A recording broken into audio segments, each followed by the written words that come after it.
yun ang mother of fake news. Ayan na lang ang mukha ni Hitad. Ang ahas.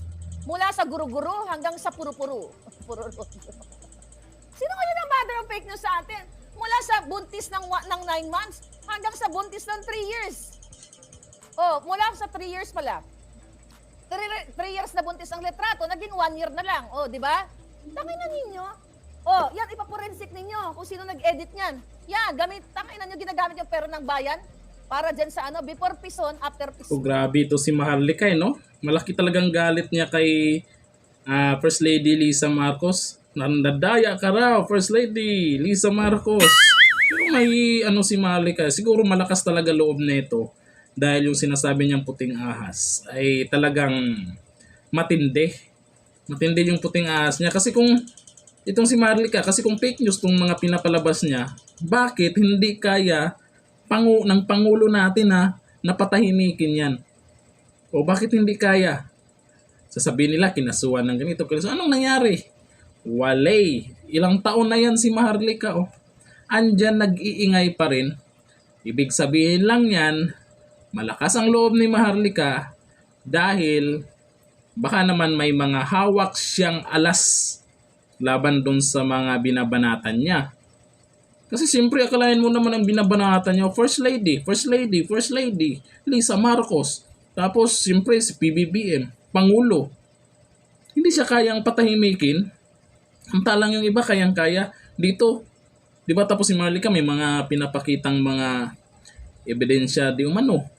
May mga papel sa PDEA, may picture, mayroong video, di ba? May mga ebidensyang pinapakita. Grabe. Ay hindi nakapagtataka na pag nag-live si Maharlika, yung viewers niya halos parehas na sa dami ng non-viewers din pag nag-live yung Rapi Tulfo in Action, yung number 1 natin dito sa Pinas na may pinakamaraming talagang supporters at may pinakamaraming mananonood sa live. Aga, natatapatan niya umaabot din ng 10,000 mahigit yung mga nanonood sa live. May mga pasabog. Kasi ganito yan. Kung hindi totoo yung mga pasabog ni Maharlika, walang manonood dyan.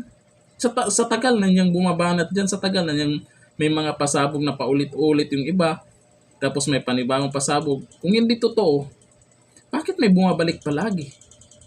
No. Tapos hindi kayang patahimikin.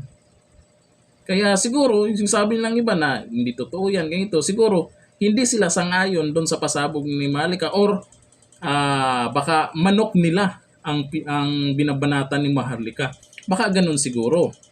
Kasi kung fake news, si Maharlika, ay, dapat patahimikin na to. Ito, sabi ni Maharlika, ito yung fake news, si First Lady. Tingnan nyo naman yan. Yung mga banatan ni Maharlika, ang tindi.